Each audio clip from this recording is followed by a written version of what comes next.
Mango મઠ્ઠો નામ સાંભળતા જ બધાના મોઢામાં પાણી આવી જાય છે. વિડીયોમાં મેંગો મઠ્ઠો બનાવવાની એવી રીત બતાવી છે કે જેનાથી મઠ્ઠો ખાતા જ લોકો કહેશે કે મઠ્ઠો ક્યાં કંદોઈનો છે. તો આ રીતે જરૂર બનાવજો અને વિડીયો પસંદ આવે તો લાઈક આપી રૂપલ્સ ટેસ્ટી ટ્રીટ્સને સબસ્ક્રાઇબ જરૂર કરજો. Happy cooking, enjoy eating. સૌથી પહેલા 1 લીટર ફૂલ ફેટ દૂધ લઈએ. એક મોટા વાસણમાં થોડું પાણી ઉમેરી દઈ જેથી બિલકુલ દૂધ તળિયે નહીં ચોટે. ફ્રેન્ડ્સ, દૂધની થેલીનો આ ઉપરનો ભાગ છે તે આસાનીથી રિસાયકલ થતો નથી. જો થેલીથી તેને અલગ કરી દઈએ તો થેલીને આપણે આ રીતે કાપીએ અને દૂધ તપેલીમાં લઈએ. મીડિયમ ગેસની ફ્લેમે દૂધને આપણે ગરમ કરીએ.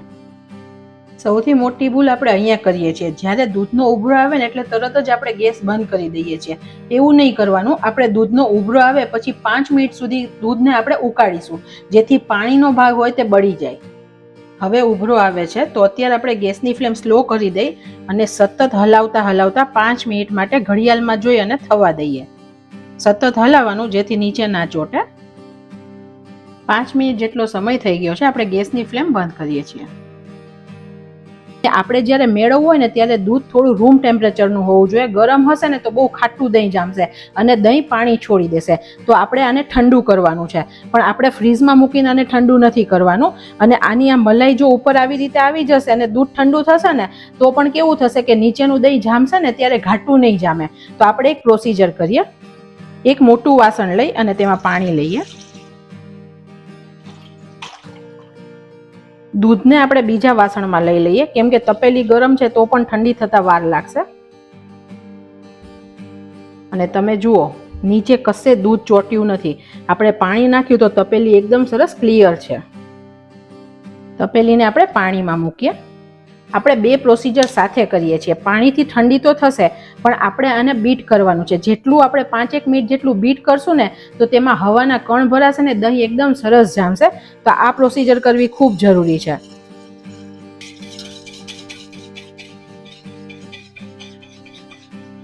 આનાથી જે મલાઈ છે ને તે અંદર ને અંદર ડાયલ્યુટ થશે અને પૂરું દૂધ ઘાટું તૈયાર થશે. તમે જુઓ આવી રીતે તમે ફીણશો ને એટલે ઉપર આવી રીતે ફીણ લાગશે. આપણે આ દૂધને હાથેથી અડીએ અને દાજી ના જઈએ તેટલું આપણે ઠંડુ કરવાનું છે. વચ્ચે પાણી ગરમ થઈ જાય તો પાણી આપણે બદલી લેવાનું. અત્યારે મેં પણ પાણી બદલ્યું છે. 5-1 મિનિટ જેટલો સમય થઈ ગયો છે ને આંગળી નાખીને ચેક કરીએ ને તો એકદમ થોડું વોર્મ છે, એકદમ થોડું હુંફાળું છે. તો આ પ્રોપર છે. અને તમે જુઓ આપણે બીટ કર્યું ને તો ઉપર સરસ ફીણ પણ આવી ગયા છે. તપેલીને પાણીમાંથી બહાર લઈ લઈએ. હવે આ જ દૂધમાંથી 3 ચમચી જેટલું દૂધ લઈ લઈએ અને મેળવણ માટે 1 ચમચી જેટલું દહીં એડ કરીએ. આ દહીં અને દૂધને સરસ મિક્સ કરી દેવાનું. આવી રીતે સરખું મિક્સ કરીને કરશો ને તો એકદમ મસ્ત દહીં જામશે. હવે આ જે દૂધ અને દહીંનું મિશ્રણ છે તેને આપણે એડ કરી દઈએ અને ફરીથી એકવાર આને આવી રીતે બીટ કરી દઈએ જેથી દૂધ દહીં સરખું મિક્સ થઈ જશે.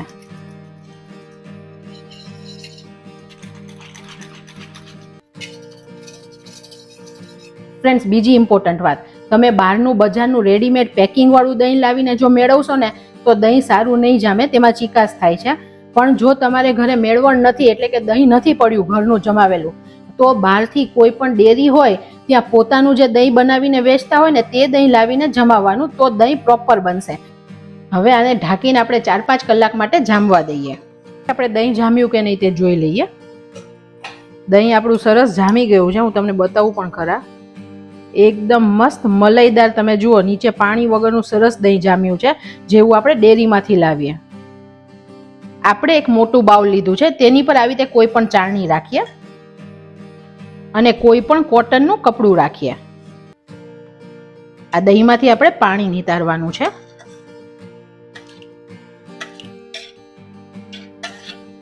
પહેલા આપણે અડધું એડ કર્યું, પછી બાકીનું અડધું એડ કરીએ. આપણે માત્ર ઉપરથી આવી રીતે સેજ પ્રેસ કરવાનું છે જેથી બધું પાણી નીચે નીકળતું જશે. હવે બીજું દહીં પણ એડ કરી દઈએ.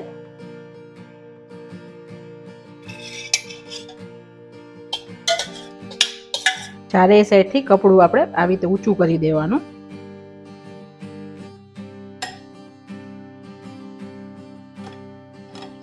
અને દબાવીએ.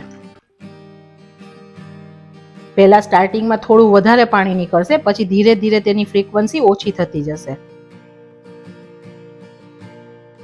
આ મસ્કો જેટલો પાણી વગરનો બનશે તેટલો આપણો મઠો એકદમ મસ્ત બનશે. ઘણા લોકો કેવું કરે છે કે અત્યારે આને બાંધી અને પછી સિંકમાં અથવા તો કોઈ તપેલીની ઉપર નીતરવા માટે મૂકી દે અને બહાર જ રહેવા દે. ત્યારે કેવું થાય કે ગરમીનું તાપમાન હોય ને તો આપણું દહીં 7 થી 8 કલાક જ્યાં સુધી નીતરશે ને ત્યાં સુધી બહુ ખાટું થઈ જશે. પરિણામે આપણે બહુ વધારે ખાંડ નાખવી પડશે ને આપણો મઠો પ્રોપર નહીં બને. તો અત્યારે આપણે નીતરતી વખતે પછી આને વજન મૂકીને ફ્રીઝમાં મૂકીશું, જેથી બિલકુલ ખાટું ના થાય. તમે જુઓ, હવે પહેલા જેટલું પાણી નીતરતું હતું તેનાથી ઓછું થઈ ગયું છે. થોડું પાણીને આપણે કાઢી લીધું છે. આપણે આવી રીતે આ કપડાથી જ ગાંઠ મારી દઈએ, જેથી તે ખુલી ના જાય. અને આવી રીતે બધું કપડું સાઈડમાં રાખી અને દહીંને નીતરવા માટે મૂકી દઈએ. હવે પૂરું સરસ નીતરે તેની માટે આવી રીતે કોઈ પણ પ્લેટ ઢાંકી દઈએ અને કોઈ પણ વજનવાળી વસ્તુ હોય તેને આવી રીતે આની ઉપર મૂકી દેવાની. હવે આખી બધી વસ્તુને આપણે ફ્રીઝમાં 6 થી 7 કલાક માટે સેટ કરવાની, જેથી સરસ પાણી નીતરી અને મસ્કો તૈયાર થઈ જશે. તમે જુઓ, નીચે એક્સ્ટ્રા પાણી અત્યારે વજનને લીધે પડી રહ્યું છે. આ તમારે જોઈને કન્ફર્મ કરી લેવાનું, નહીં તો ઉપર હજી થોડી વધુ વજનવાળી વસ્તુ મૂકી દેવાની. હવે આ બધું આપણે ફ્રીઝમાં મૂકીએ. ટોટલ 10 કલાક જેટલો સમય થઈ ગયો છે. તો હવે આગળની પ્રોસિજર કરીએ. અત્યારે 3 નંગ હાફૂસ કેરી લીધી છે. તમે કોઈ પણ કેરી જે મળતી હોય તેમાંથી બનાવી શકો છો. આપણે તેને સમારી લઈએ. આપણે આવી રીતે મોટો ટુકડો કરી અને ચમચીથી આવી રીતે પલ્પને અલગ કરી દઈએ. આ એકદમ ઇઝી પ્રોસિજર છે, જેનાથી પલ્પ એકદમ આસાનીથી સરસ રીતે અલગ થઈ જશે. તમે જુઓ, બિલકુલ વેસ્ટ નથી છાલમાં અને પલ્પમાં પણ બિલકુલ છાલ આવી નથી. આપણે 2 કેરી પલ્પ માટે તૈયાર કરી છે અને 1 કેરીને સમારી લીધી છે. આનો આપણે પછી ઉપયોગ કરશું. ગોટલામાં પણ જે કેરીનો ભાગ હોય તેને આવી રીતે આપણે મસળીને લઈ લઈએ. આ બધું આપણે એક સાથે જ ક્રશ કરશું. આમાં પણ ઘણો બધો કેરીનો ભાગ હોય છે, તો આપણે બિલકુલ વેસ્ટ નહીં કરીએ. અને આ ક્રશ કરતી વખતે બિલકુલ પાણી નથી નાખવાનું, નહીં તો પ્યુરી બહુ ઢીલી થઈ જશે. ટુકડાને આપણે મિક્સીની જારમાં લઈએ. આની આપણે પાણી નાખ્યા વગર પ્યુરી બનાવી લઈએ. ફ્રીઝમાંથી દહીં કાઢી લીધું છે. હવે આપણે તેને ચેક કરી લઈએ. નીચે આ બધું પાણી નીકળ્યું છે તેને આપણે જવા દઈશું. એક મોટું વાસણ લઈ લઈએ. દહીંને આપણે ખોલીને ચેક કરીએ. તમે જુઓ, એકદમ સરસ, એકદમ મસ્ત મસ્કો જામી ગયો છે. એકદમ સરસ ટેક્સચર આવી ગયું છે.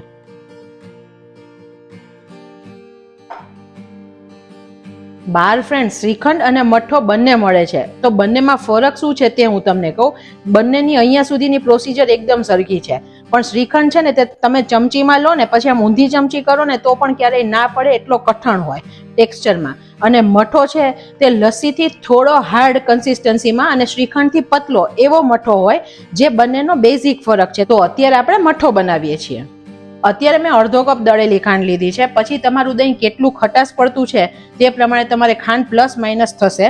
જો તમને વધારે ગળ્યું ભાવતું હોય તો તમે તમારી રીતે એડજસ્ટ કરી શકો છો ખાંડને.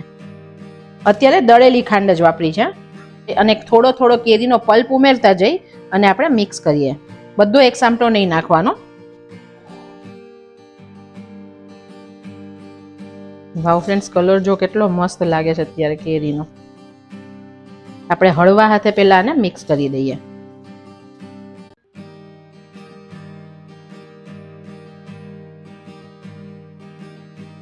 ફ્રેશ ફ્રૂટમાંથી શ્રીખંડ બનાવો ને ત્યારે તેની ફ્લેવર ને કલર બંને બહુ જ સરસ લાગે છે. મઠાનું ટેક્સચર લાવવા માટે આપણે તેને ચાળી લઈએ. આવી રીતે કોઈ પણ ચાળણી અથવા સૂપ સ્ટ્રેનરથી તમે કરી શકો છો.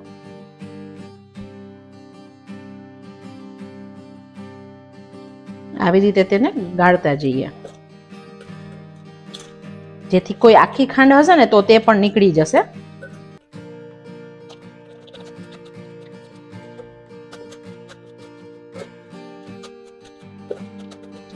આ પ્રોસિજર બહુ જ ઇમ્પોર્ટન્ટ છે, જેનાથી એકદમ સરસ ટેક્સચર મળશે અને ખાંડ પ્રોપર મિક્સ થશે. ઘણીવાર કેવું થાય કે દહીંમાં ખાંડ પ્રોપર મિક્સ ના થાય. નીચેથી આપણે આવી રીતે કાઢી લેવાનું. ફરીથી એકવાર સરખું મિક્સ કરી દઈએ. આ ટાઈમે તમે ટેસ્ટ પણ કરી શકો છો. તમને ખાંડ પ્લસ કરવી હોય તો તમે થોડી ખાંડ અત્યારે પ્લસ કરી શકો છો. હજુ મઠાની કન્સિસ્ટન્સી થોડી થીક છે તો આપણે બીજો 2-3 ચમચી જેટલો પલ્પ એડ કરીએ છીએ, જે આપણે કાઢીને રાખ્યો હતો.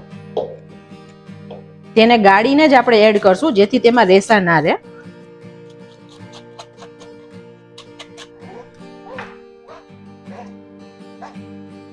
આપણે મિક્સ કરી દઈએ.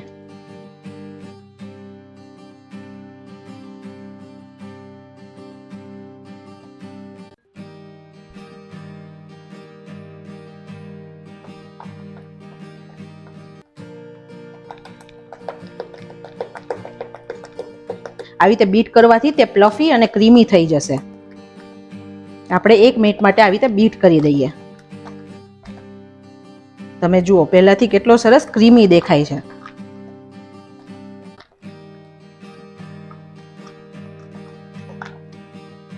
એકદમ પરફેક્ટ કન્સિસ્ટન્સીમાં મઠ્ઠો રેડી થઈ ગયો છે. કેરીના ટુકડા એડ કરી દઈએ.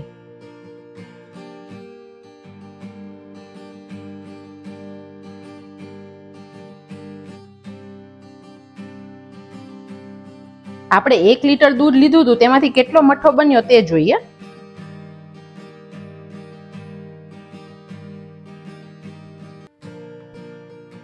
આપણે 1 લીટર દૂધ લીધું હતું ત્યારે ટોટલ 507 ગ્રામ જેટલો મઠ્ઠો બનીને રેડી થયો છે. અંદાજે તમે 500 ગ્રામ શ્રીખંડ કે મઠ્ઠો લેવા જાવ ને ત્યારે 200 રૂપિયા જેટલો મળે છે. તો આપણને ખબર પડી કે ઘરે કેટલો સસ્તો પડે છે. પિસ્તાની કતરણથી ગાર્નિશ કરીએ. મઠાનો ઓરિજિનલ સ્વાદ માણવા આપણે આને 2 કલાક માટે ફ્રીજમાં ઠંડો કરી અને પછી ખાઈએ તો એકદમ મસ્ત લાગશે.